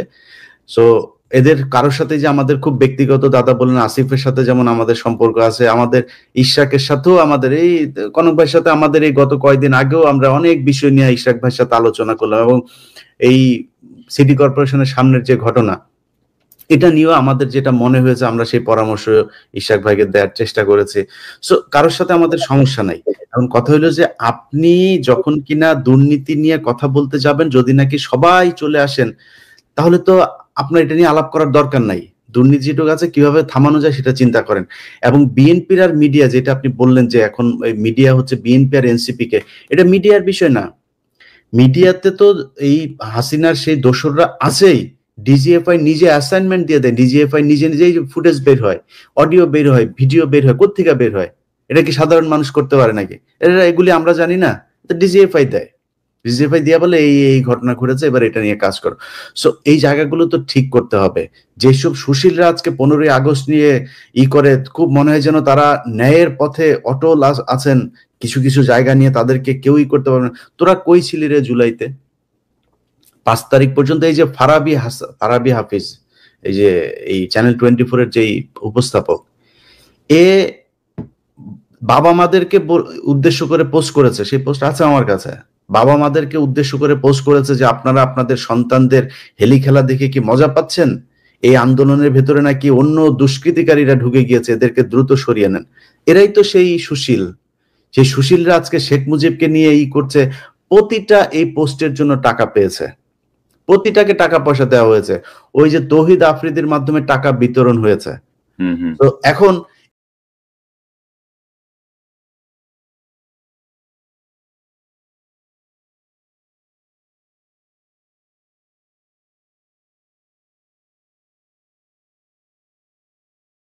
না, তাইলে এই মজা নেওয়ার লোকের সংখ্যা কিন্তু বাড়বে। এটা মজা করার জিনিস না। শেখ মুজিব শেখ হাসিনাকে করা মানে, এই সাপোর্ট করা মানে ও নিজেও খুনি, ওরে খুনের মামলায় ঢুকাইতে হবে। পাশে ধানমন্ডি থানা আছে, ওরে ধানমন্ডি থানায় নিয়ে ঢুকান, ও খুনের দোষর, ও আওয়ামী লীগের দোষর। যদি শেখ মুজিবের ব্যাপারে আলাদা করে কেউ কিছু বলতে আসে, পিনাকি দাদা বই লিখেছে, ওনার বই পড়েন। ওনারা যদি বিশ্বাস না করেন, তাহলে যাদেরকে বিশ্বাস করেন, মেজর জলিল, ওদের নিজেদের লোকজন, আতাউর রহমান খান, তারপরে এই ধরনের লোকজনরা, ইভেন তোফায়েল আহমেদের বইও পড়েন, ওইখানে অনেক কিছু আছে। শেখ মুজিব কত বড় মাপের বদমাইশ ছিল, এটা যদি নাকি গুগলেও দেখতে যান, বিদেশি বিভিন্ন টেলিভিশন ওই সময় এবিসি টেবিসি বিবিসি, এগুলো অনেক টেলিভিশনের একদম ভিজুয়াল নিউজ আছে। শেখ মুজিব তামাক খাচ্ছে আর বিশাল ভাবসাব নিয়ে পায়ের উপর পা তুলে দিয়ে বক্তব্য দিচ্ছে। তারে সাংবাদিক জিজ্ঞেস করছে যে আপনার এখানে মানুষ মারা যাচ্ছে, সে বলছে এটা হচ্ছে মিথ্যা কথা, এটা প্রোপাগান্ডা। দেশে নাই কোনো মানুষ মারা যাচ্ছে না, সে হাজার হাজার মানুষকে সে সরাইখানা বানিয়ে তারপরে খাওয়াচ্ছে। এগুলো বিদেশি মিডিয়ার নিউজ। সো শেখ মুজিব কত বড় বদমাইশ ছিল সেটা যদি নাকি মনে হয় আপনারা ঠিক করবেন, তাহলে আলোচনায় আসেন। বেশি মানুষের নেওয়ার দরকার নাই, 2-4 জন থাকলেই চলবে। আপনারা যত মানুষ আসতে চান আইসেন। আমি এই ব্যাপারে একটু যারা শেখ মুজিবকে নিয়ে খুব আবেগ তাড়িত হচ্ছেন, আমি আপনাদেরকে বিনয়ের সাথে একটি বিষয় বলতে চাই, সেটা আমার বলা দায়িত্ব। সেটা হচ্ছে যে শেখ মুজিবকে নিয়ে যদি আবেগ তাড়িত হন, তাহলে শেখ মুজিবের সমস্ত কুকীর্তির দায় আপনাকেই নিতে হবে। এবং আপনাকে যেই কুকীর্তির দায়টা আমি দিতে চাই সেটা হচ্ছে সিরাজ শিকদারকে পেছন থেকে গুলি করে হত্যা করা। নিরস্ত্র সিরাজ শিকদারকে হত্যা করেছে শেখ মুজিব, এইটার দায় নিতে হবে। সিরাজ শিকদার আমার নেতা, আমি আপনাকে এইটার জন্য এর শাস্তি আপনাকে আমি দেব। শেখ মুজিবকে সিরাজ শিকদারকে হত্যার দায়ে এই শাস্তি আপনাকে আমি দেব। সিরাজ শিকদার আমার নেতা, আমার নেতাকে হত্যা করার দায় আপনাকে নিতে হবে। সাতার হাড্ডি ভেঙে দেব হারামজাদা। শেখ মুজিবকে নিয়ে শোক গাথা শুয়োরের বাচ্চা, তোর সাতার হাড্ডি ভেঙে দেব। বাংলাদেশে যেদিন আমি আসবো, আমি সব কয়টা লিস্ট নিয়ে রাখছি। শুয়োরের বাচ্চা, সিরাজ শিকদারকে হত্যার বদলা তোকে দেয়া হবে, শুয়োরের বাচ্চা হারামজাদা। না, তবে দাদা ধরেন এখন একটা নতুন ন্যারেটিভকে সামনে আনা হচ্ছে যে ধরেন হাসিনা পলাতক। আমরা তো আসলে হাসিনা না, কিন্তু শেখ মুজিবের অবদান তো অস্বীকার করা যাবে না। শেখ মুজিবের অবদান আমার নেতাকে হত্যা করছে, সাতার হাড্ডি ভেঙে দেওয়া হবে, সাতার হাড্ডি ভেঙে দেওয়া হবে। তুমি শেখ মুজিবকে যদি দাদা এই জিনিসগুলো নিয়ে দাদা মামলা হওয়া উচিত, আইনগতভাবে তার মরণোত্তর বিচার হওয়া উচিত। এই যে 30,000 জাসদের নেতা কর্মীকে হত্যা করা, তার 15,000 হত্যা করা, তার আমি জাসদ করি না, আমি জাসদ করি না, আমি কমিউনিস্ট ছিলাম। সিরাজ শিকদার আমার নেতা, আমার নেতাকে মারার বদলা আমি নেব, শুয়োরের বাচ্চা। তো এবং তার এটা তো তার বক্তব্যই আছে, সে বলেছে কোথায় আজ সিরাজ শিকদার, তার মানে সে মেরে বুক ফুলিয়ে তারপরে সংসদে দাঁড়িয়ে বলেছে যে সে খুন করেছে, এই হত্যার সাথে সে জড়িত, এবং সেটা বাংলাদেশের প্রথম ক্রস ফায়ার। অতএব এগুলোর মরণোত্তর বিচার হওয়া উচিত। এবং যারা আজকে এগুলো করছে এরা তো আসলে মানে শেখ মুজিবের জন্য কান্দে না, এদেরকে পয়সা দেওয়া হয়েছে, এর মধ্যে কিছু আসে চামড়া ব্যবসায়ী, পয়সা পেছন দিয়ে হান্দায় দেওয়া হবে, ওই সময় পয়সা পেছন দিয়ে হান্দায় দেওয়া হবে, টাকা দিয়ে সব করতে পারে। ইলিয়াস, এখানে আরেকটা বিষয় আমি যেটা শুনলাম, যে টাকা যেমন আছে, আবার কোন শিল্পী কোন জায়গার তাদেরকে ব্ল্যাকমেলও করা হচ্ছে। জানেন হাসিনার কিন্তু এটা একটা ভালো অস্ত্র ছিল, যে চরিত্র হনন এবং ব্ল্যাকমেলিং এর বহু কিছু। তো ওই হুমকিও দেয়া হচ্ছে, টাকাও দেয়া হচ্ছে। তো এই ন্যারেটিভসটা থেকে এটা নিয়ে আসলে মানে আরো কিছু কাজ করা দরকার। যে এই যে আমরা তো হাসিনাকে পছন্দ করি না, আমরা তার এইসব।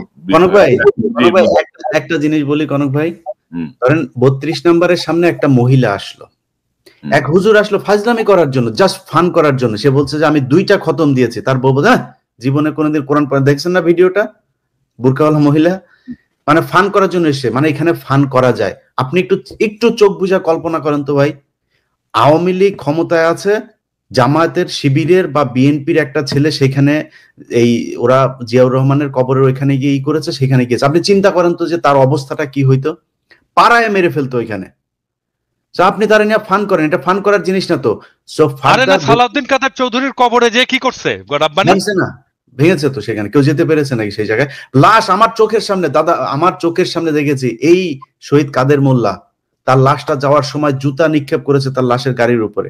আমরা তো গোলাম আজমের গাড়িতে আমি ওই দিন নিজে ছিলাম, ওনার লাশটার সময় আমি জেল গেটে ছিলাম। তো এই যে কাজগুলো করেছেন, এগুলো এটা তো ওরা এটাই তো আওয়ামী লীগ, এদেরকে দিয়ে সব সম্ভব। আমাদের দক্ষিণ পশ্চিমাঞ্চলে, আমার বাড়ি চুয়াডাঙ্গা, আমার ছোটবেলায় দেখেছি এমন কোনো দিন নাই 2-4টা লাশ আমরা দেখি নাই। আমার ছোট একদম 5-7 বছর বয়সের থেকে আমরা বন্দুক হাতে নেই, আবার বন্দুক নিয়ে আসতো, ছেলে পেলে সব সামনে যাইতো। এগুলো এই এলাকার খুব স্বাভাবিক ঘটনা ছিল। কারা করেছে এগুলো? রক্ষী বাহিনীর মানে কাউন্টার দেওয়ার জন্য সেই জায়গায় এই জিনিসগুলো আস্তে আস্তে সেগুলো স্প্রেড হয়েছে পুরো দক্ষিণবঙ্গে। তবে দাদা আমার মনে হয় যারা যারা যারা যারা যারা যারা এইখানে যে সমস্ত সোকল্ড কালচারাল ফ্যাসিস্ট যারা মুজিবের নিয়ে কান্নাকাটি করছে, এদেরকে যদি কোনো পরিচালক প্রযোজক তার নাটকে সিনেমায় নেয়, কোনো টিভি চ্যানেল যদি তাদের কোনো প্রোগ্রাম এয়ার করে, তাদেরকে দেখে নেব। আমি আজকে বলে দিলাম তাদেরকে দেখে নেব, এবং আমি যেটা বলি সেটা করব। এবং কিছু গণমাধ্যমও শেখ মুজিবের যেমন সমকাল, এই একে আজাদের সমকাল, তারা খালেদা জিয়ার জন্মদিনের নিউজটা করেছে শেষের 3 পৃষ্ঠার পরে, যা চিকন এক জায়গার মধ্যে, শেষের পৃষ্ঠাও না, পত্রিকার প্রথম আর শেষের পৃষ্ঠা হচ্ছে সবচেয়ে গুরুত্বপূর্ণ, মাঝখানে 3 নাম্বার পৃষ্ঠার মধ্যে নিয়ে তারপরে সেখানে ছোট করে দিয়েছে। আর শেখ মুজিবের শ্রদ্ধাঞ্জলি, এবং অনেকগুলো পত্রিকা এই কাজগুলো করেছে, টেলিভিশন এগুলো করেছে। না, আমরা মনে করি যে নিশ্চয়ই যারা এই মানে ফ্যাসিবাদের যারা সমর্থক এখনো আছে, এইরকম একটা গণহত্যার পরে তাদেরকে সবাই বয়কট করবেন। পিনাকিদা যেটা বললেন, পরিচালক, প্রযোজক, টেলিভিশন ওনার, ফিল্ম ওনার, তারা এই ব্যাপারে নিশ্চয়ই সতর্ক থাকবেন, না হলে আমরা আমাদের মতো করে কাজ তো করবোই। তো দাদা, এই সকল কিছুর পেছনে কিন্তু ডক্টর ইউনূস সরকারের একটা দায় আছে। কিন্তু doctor Yunus Nobel laureate doctor ইউনূসকে আমরা যে জায়গায় দেখি, চিফ অ্যাডভাইজার ইউনূসকে আমরা নিশ্চয়ই সমান দৃষ্টিতে দেখবো না। তাকে একটা দায়িত্ব দেওয়া হয়েছে, গত 1 বছরে তিনি ওনার উপদেষ্টাদের কার্যক্রম রিভিউ করেন নাই, এবং আজকে আমরা যে আলোচনা করছি তার পেছনে অনেক কিছুই ঘটতো না যদি তিনি প্রপারলি চালাতে পারতেন। আপনি কি মনে করেন কেন কোনো রিভিউ হলো না? ডক্টর ইউনূসের দায় উনি কিভাবে এড়াবেন, কি মনে করেন আপনি? না, এটা তো প্রথম থেকে বলতেছি, যখন এই উপদেষ্টা পরিষদটা গঠিত হচ্ছে এবং এই উপদেষ্টা হিসাবে যাদেরকে নেওয়া হচ্ছে, এটা তো মিলিটারি এবং বাংলাদেশের সিভিল ব্যুরোক্রেসির একটা কম্বাইন্ড একটা ডিসিশন।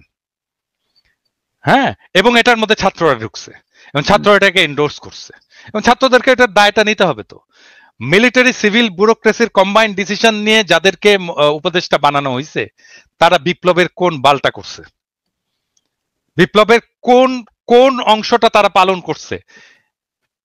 কোনো কিছুই করেনি।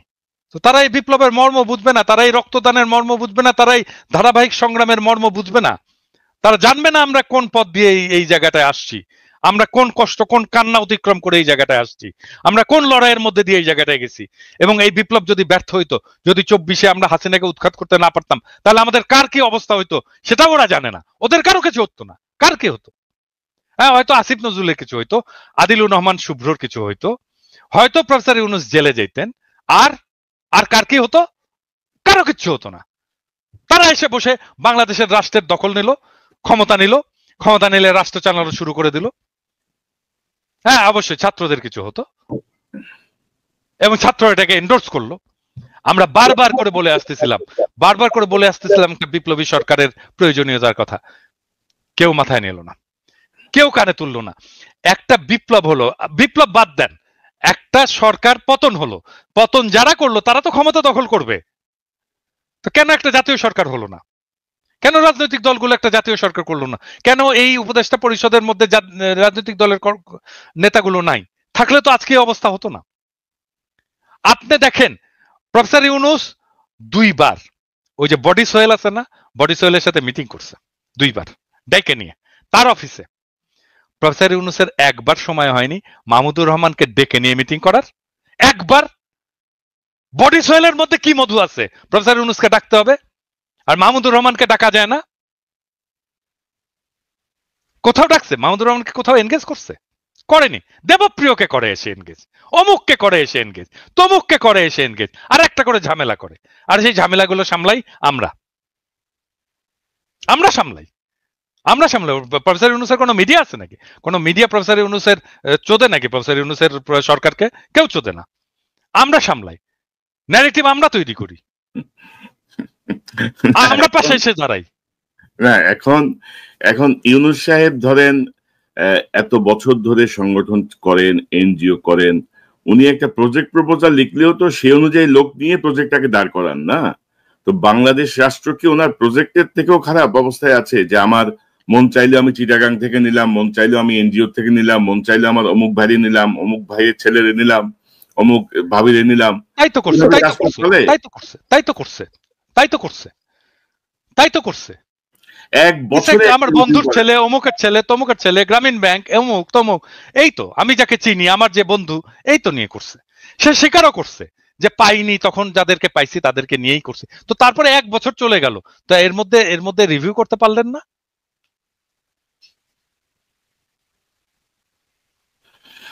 না, এই দায় তো নিতে হবে। এবং আমি তো অনেক আরো খারাপ কথা শুনি, খারাপ খবর শুনি, আমি জানি না ওইদিকে যাচ্ছে কিনা, কি হচ্ছে আদৌ উনি কতটুকু নির্বাচনে সক্ষম হবেন।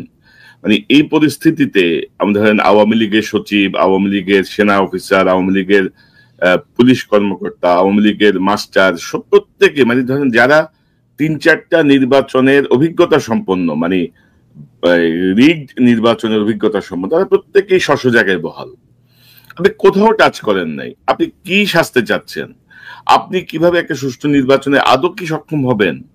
এই প্রশ্নগুলো তো আসছে দাদা এখন।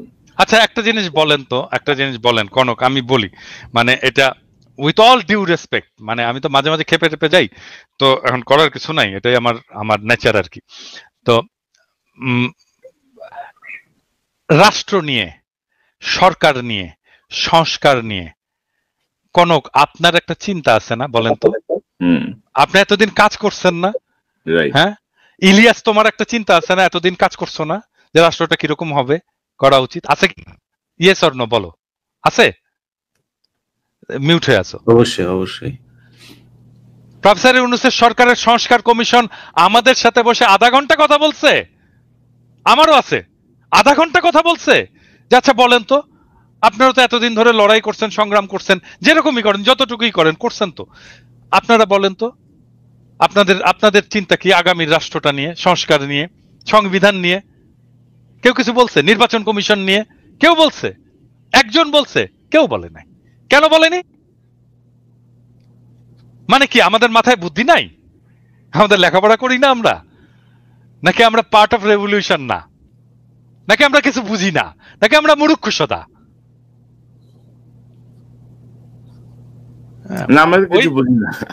আমরা কিছু বুঝি না, মানে ওই যে একটা ইয়ে আছে না, মুখ খারাপ করতে হয় আর কি, সরি, মানে কনকের এখানে এসে মানে মুখ খারাপ করতে আমার খুব খারাপ লাগে, কিন্তু এটা দিস ইজ লাইফ।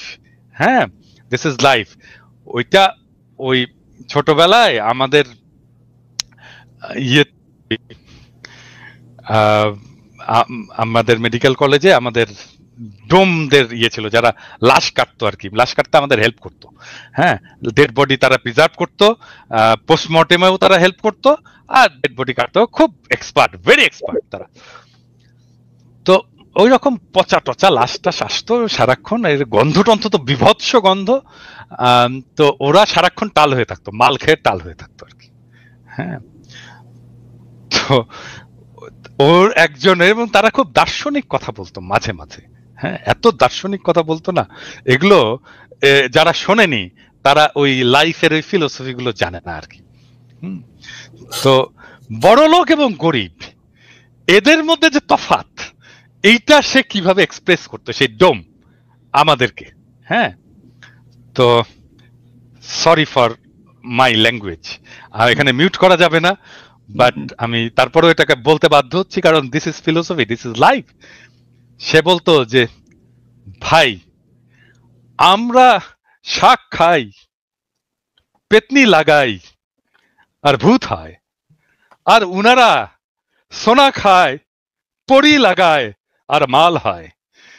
তো এই যে সরকার, এই যে প্রফেসর ইউনূসের সরকার, এইখানে দরকার সোনা খাওয়া লোক, যারা পরি লাগিয়েছে এবং যারা মাল পয়দা করেছে, তাদেরকে দরকার প্রফেসর ইউনূসের সরকারের।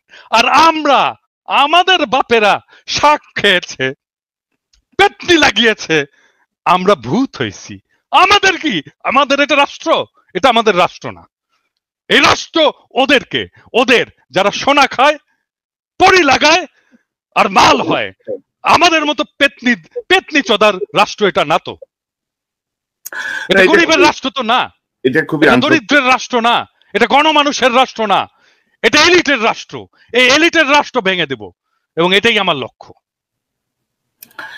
সরি, আমার ল্যাঙ্গুয়েজের জন্য। না না আমি আবারও আমি মাপ চাই। না না, ইউ আর অ্যাবসলিউটলি কারেক্ট। কারণ ধরেন অনেক কথা সহজভাবে বোঝানোর জন্য এক্সাম্পল খুব জরুরি, এবং ধরেন আসলেই তো তাই দাদা, তাই না? আসলেই তো তাই। তো এখন আসলে এই জন্য আজকে আমি আমার শিরোনামটা রেখেছি যে উনি কি সুষ্ঠু নির্বাচনে আসলে সক্ষম হবেন কিনা। মানে লক্ষণ তো বলতেছে না আর কি। এখন সামনে যে সংকটগুলো আসছে সেই সংকটগুলো আদৌ উনি কিভাবে নিরসন করবেন। আজকে দেখলাম জাতীয় ঐক্য কি যেন ঐক্যমত্যের যে কমিশন, ওরা অঙ্গীকারনামা পাঠিয়েছে রাজনৈতিক দলের কাছে। মানে একটা মানে কি বলবো, একটা তামাশা, চারিদিকে তামাশা চলছে। তো ইলিয়াস, আপনার শেষ মন্তব্যটা শুনি। আপনার ওভারঅল কি মনে করেন, ইউনূস কি আসলে নির্বাচনে সক্ষম হবেন কিনা, এখন আসলে করণীয় কি? সময় তো আর হাতে বেশি বাকি নাই। সার্বিকভাবে আপনার কোনো যদি পরামর্শ বা পর্যবেক্ষণ থাকে। আমার মনে হয় যত দ্রুত সম্ভব একটা নির্বাচন দিয়ে, এই সরকারকে দিয়ে সম্ভব না। এই সরকার যদি মনে করে যে তারা ওই যেটা দাদা বললেন যে বিশাল স্মার্ট, আপনি স্বরাষ্ট্র উপদেষ্টাকে যদি দেখেন, তিনি যায় কনস্টেবল, এসআই, এই খাইছো কি, খাইছো কি দিয়ে খাইছো, মানে এমন একটা ভাব, উনি চ্যাটের বা লাভ বুঝছেন। আর বেটা তোরে তো দেখতে কনস্টেবলের মতো দেখা যায়, তুই বেটা যায় ওইখানে গিয়া করি যে খাইছো কি, খাইছো, এটা কি কোনো ভাষা নাকি? শেখ মুজিব আপনি সবাই তুই তুই করে, তুমি তুমি তুমি তুমি বলার কে? তুমি পারমিশন নিছো আমার কাছে, তোমার তুমি বলবা? কনস্টেবলকে সম্মান দেন।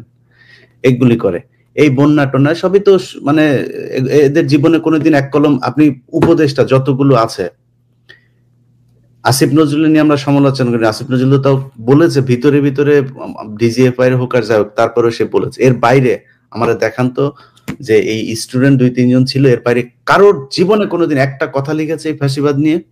হাসিনার বিরুদ্ধে কেউ কথা বলেছে? একজনও নাই। এগুলো তারা করেছে। সো এই টাইপের লোকজন দিয়ে আমার মনে হয় না যে এখানে সম্ভব হবে এটা দ্রুত একটা নির্বাচনের দিকে যাক। তবে একটা জিনিস বলে রাখি, যে যখন যে ধরা পড়েন তখন সে এসে তারপরে হাত পা চাপাচাপি করেন। এই হাত পা চাপাচাপি যেদিন চেয়ারটা থাকবে না তারপরে থাকবে না। চেয়ার থাকা পর্যন্ত যদি কাজ শেষ করে না যাইতে পারেন, যেদিন চেয়ার পাশার নিচে থেকে চলে যাবে তারপরের দিন থেকে পাশার চামড়া উঠানো শুরু হবে। এখন পর্যন্ত ফেনীর 16টা লোক জেলখানায় আছে, ভাল লাগে না? এখন পর্যন্ত আলাম, আমি লিস্ট নিলাম ওই দিন 800 জনের উপরে লিস্ট। আমি সবগুলো লিস্ট নিয়ে তারপরে আমি ইয়েরও বলছি, আমাদের এই স্বামী ভাইরেও বলছি। স্বামী ভাই আমার ওই দিন ফোন করছে, বলছে ভাই কারা কারা আছে, আমি বলছি ভাই আমি আপনারা দিব, আমি আমি যেই যে জায়গায় দেওয়ার দরকার আমি দিব, দেখি কে কি করে। এখন পর্যন্ত বিডিআর এর লোকগুলো রে ভাই, জীবনে এই পৃথিবীর ইতিহাসে এখন, আরে ভাই শেখ হাসিনার মতো বদমাশ আমার জীবনে আমার নিজের চোখে যত মানুষ দেখেছি, পরে আমার দুর্ভাগ্য যে সামনে থেকে দেখছিলাম 2 দিন, আমার জীবনে দেখা যত মানুষ নিজের চোখ দিয়ে, ওর মতো জঘন্য মানুষ এই পৃথিবীতে কোনোদিন পয়দা হয়েছে বলে আমার মনে হয় না। ফেরাউনও এত আল্লাহর সাথে যুদ্ধ ঘোষণা করে না যেটা শেখ হাসিনা করেছিল। সো এই ধরনের মানুষ নিয়ে তারপরে তারা দেশ চালিয়েছে। তারপরে কোনোদিন একটা জামিনের আদেশ হবে, সেই শুনানির শেষে আদেশটা দিবে, বিচারক বলল লাঞ্চের পরে আদেশ দেওয়া হবে। তারপরে গেল রবিবার, সোমবার, and it's been 8 months। এই 8 মাসের মধ্যে এখন পর্যন্ত এটা কোনো বিচার? ডক্টর ইউনূস বাল ফালান আপনি কি করেন কি? আপনি এগুলি দেখেন না চোখে? এগুলি না দেখে আপনি দেশ সুন্দর করে থুয়া তারপর চলে যাবেন? সো এই টাইপের কোন সরকার আমরা দেশে চাই না, যত দ্রুত সম্ভব। আমি আমার ব্যক্তিগতভাবে যদি মনে করেন, আমি সরাসরি বলি যে অনেকেই আবার বলবেন যে আমি বিএনপি টিএনপি করি, ভাই এখনো পর্যন্ত আমাদের দেশের বিরুদ্ধে এই যে জঙ্গি একটা এই কার্ড কিন্তু এখনো আওয়ামী লীগ বিভিন্ন জায়গায় খেলে যাচ্ছেন। আমি মনে করি বিএনপির ক্ষমতায় আসা উচিত এবার। এবং আমার বিশ্বাস, আমি তারেক রহমানের বিভিন্ন পলিসি এগুলোর ব্যাপারে যতটুকু জানি, এবং বিএনপি যেটা সত্যি কথা, এই যে বললেন যে চাঁদাবাজি, প্রতিদিন নিউজ হচ্ছে বিএনপির ছাত্র দলের অমুক কোন এক উপজেলার জেলার, আরে ভাই সে ছাত্র দল, মানে এক গ্রামের এক ওয়ার্ডের এক স্বেচ্ছাসেবক দলের এক সেক্রেটারি, তারে নিয়েও নিউজ হয় বিএনপি ছাত্র দল এই কি স্বেচ্ছাসেবক দল নেতা, মানে দেখে মনে হয় যেন কেন্দ্রীয় নেতা বোধহয় চাঁদাবাজি করেছে। আপনি আসিফ সহ এই যে এদেরকে যেভাবে কালার করা হচ্ছে, যদি আপনি করতে যান কোন মন্ত্রণালয় সুষ্ঠুভাবে চলছে একটা মন্ত্রণালয় দেখান, সবখানে তো দুর্নীতি হচ্ছে। কেন করা হচ্ছে? কারণ টার্গেট এনসিপি এবং বিএনপি, এই দুইটাকে যে কোনো ভাবে কালার করা হবে। সো এগুলো করা হচ্ছে। আমার মনে হয় এই পরিস্থিতি যদি তারেক রহমান দেশে আসতো, বা একটা সরকার যদি ক্ষমতায় থাকতো তাহলে মনে হয় এই অবস্থা হতো না। এবং বিএনপি কিন্তু তাদের যে কোনো কারোর বিরুদ্ধে অভিযোগ আসলে সাথে সাথে তাকে বহিষ্কার করছে। তারা যে আওয়ামী লীগের মতো যা মনে চায় তাই করছে, কোনো কেউ কিছু বললে কেয়ার করছে এরকম না, কিন্তু তারা সাথে সাথে বহিষ্কার করছে। হচ্ছে তো ব্যবস্থা নেওয়া। তো আমি মনে করি যে একটা সরকার আসলে তারেক রহমান যদি সরকার প্রধান হয় সেক্ষেত্রে তার দলের উপরে তার সর্বোচ্চ থাকবে। এবং তারেক রহমান যদি দেশে যায় আমি মনে করি সেদিন থেকে মানে দেশ বিএনপির অধীনেই চলবে। সো ওইটা আমার দ্রুত করা উচিত আমি মনে করি। এই সরকারকে কোনো সুযোগ দেওয়ার আমি নির্বাচন পেছানো আমি এই সরকারকে মনে করি না যে তারা দেশ পিছায় দিয়ে, যদি সম্ভব হয় 1 বছরে সম্ভব হইতো, আরো 6 মাস সময় আছে, আপনি সরান। আপনি কেন এইসব পচা গন্ধ মাল নিয়ে তারপরে আপনি সরকার পরিচালনা করবেন? আপনি নতুন করে লোক না, দেশে অনেক মানুষ আছে, বিজ্ঞ লোকজন আছে, অনেক দেশপ্রেমিক মানুষ আছে যাদের শক্তি আছে, তারা করবে।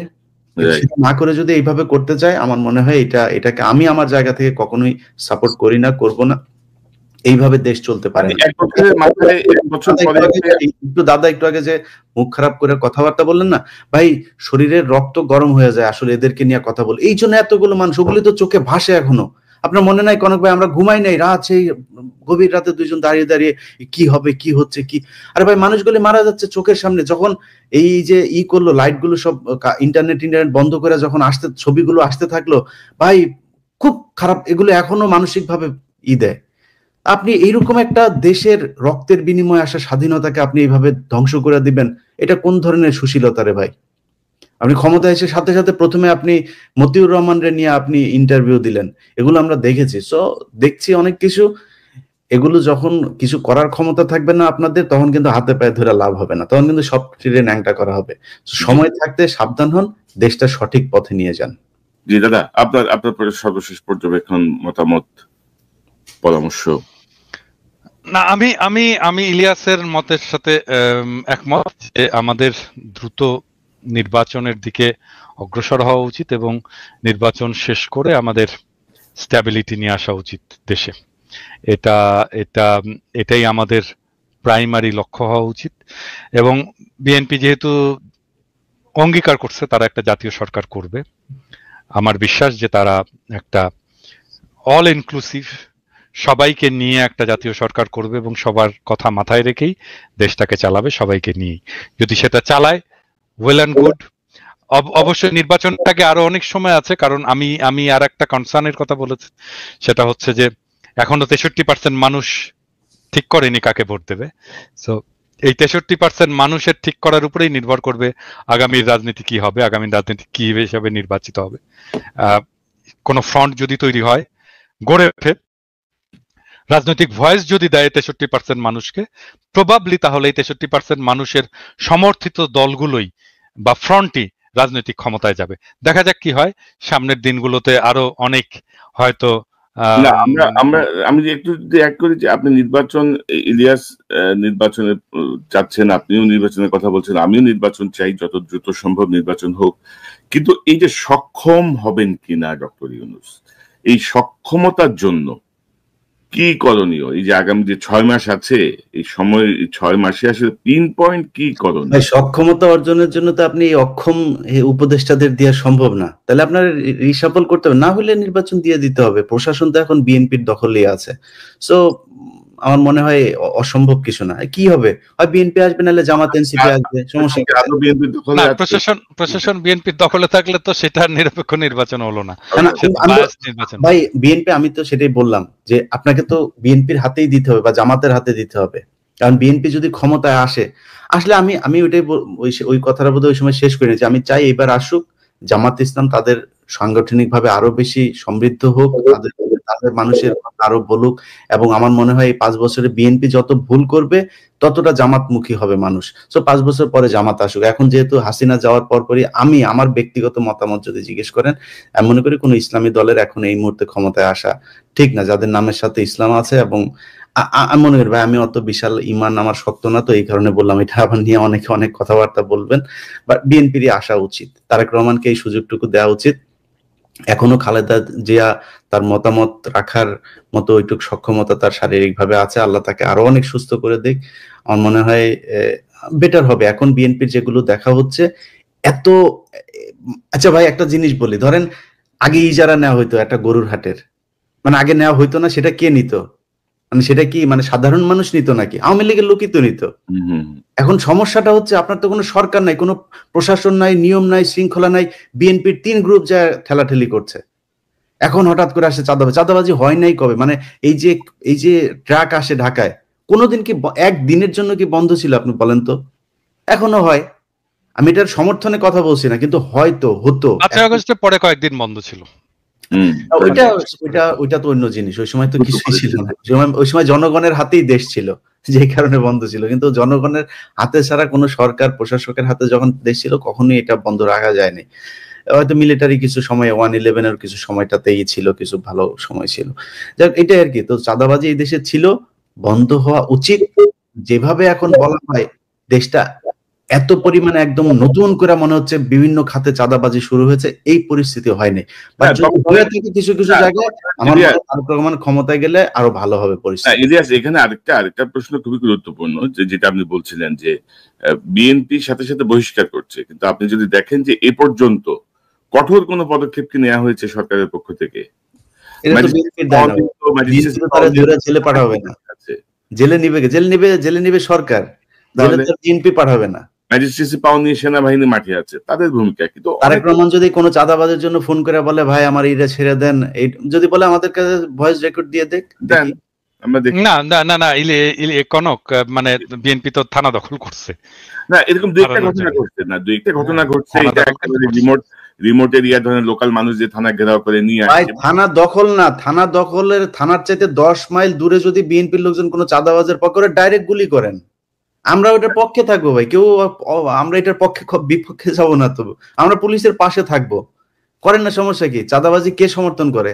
মানে আপনারা যদি বিচার না করেন তাহলে তো এরকম চলতেই থাকবে। চাঁদাবাজি বা অরাজকতা নিয়ন্ত্রণে আমরা সরকারের কোনো কঠোর কোনো পদক্ষেপ দেখি নাই, সেনাবাহিনীর কোনো পদক্ষেপ দেখি নাই। তো সব মিলাই মনে হচ্ছে যেন মানে একটা সংঘবদ্ধ গ্রুপ পরিকল্পিতভাবে আরো খারাপের দিকে নিয়ে যাওয়ার একটা চেষ্টা করছে। আমরা পর্যবেক্ষণে রাখছি। জনাব পিনাকি ভট্টাচার্য, ইলিয়াস হোসেন, দুজনকে অসংখ্য ধন্যবাদ আলোচনায় যোগ দেওয়ার জন্য। অনেক বিষয় নিয়ে খোলাখুলি কথা বলবো। দাদার জন্য সবাই দোয়া করেন, দাদা শারীরিকভাবে অসুস্থ। না দাদা, দেখে মনে হচ্ছে মনে হচ্ছে না, তরুণ, আপনাকে দেখে কেন মনে হবে? আমার নিশ্চয়ই নিকট সময়ে আমাদের আসলে গ্যাপটা বেশি পড়ে যাচ্ছে। আমার মনে হয় যে আমরা আর একটু শর্ট তো মাসে অন্তত একবার হইলেও বসা উচিত সার্বিক আলোচনার জন্য। আপনাদের দুজনকে অসংখ্য ধন্যবাদ।